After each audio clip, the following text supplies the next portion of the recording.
ఇటీవలే ఆంధ్రప్రదేశ్ ప్రభుత్వం గురించి వైసీపీ మాజీ ఎమ్మెల్యేలు మంత్రులు మాట్లాడుతున్న విషయం మనకందరికీ తెలిసిందే. ఇటీవలే ధర్మవరం మాజీ ఎమ్మెల్యే వైసీపీ నేత కేతిరెడ్డి వెంకటరామరెడ్డి కీలక వ్యాఖ్యలు కూడా చేశారు. హామీల అమల్లో టీడీపీ కూటమి ప్రభుత్వానికి మరికొంత సమయం ఇవ్వాలని బాంబు పేల్చారు. కొత్త ప్రభుత్వం అధికారంలోకి వచ్చిన 2 నెలలకే హామీల అమలుపై గగోలు పెట్టడం సరైంది కాదన్నారు ఆయన.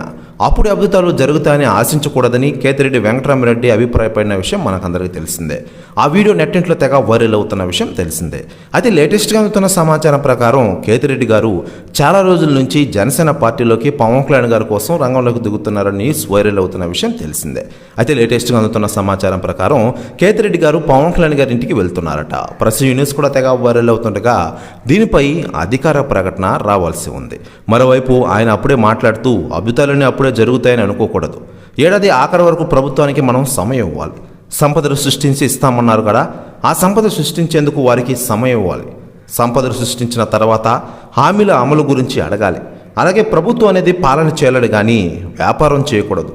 ఇసుక మద్యం వ్యాపారాలు ప్రభుత్వం కాకుండా థర్డ్ పార్టీ చేయాలంటూ వ్యాఖ్యలు చేసిన విషయం మనకందరికీ తెలిసిందే.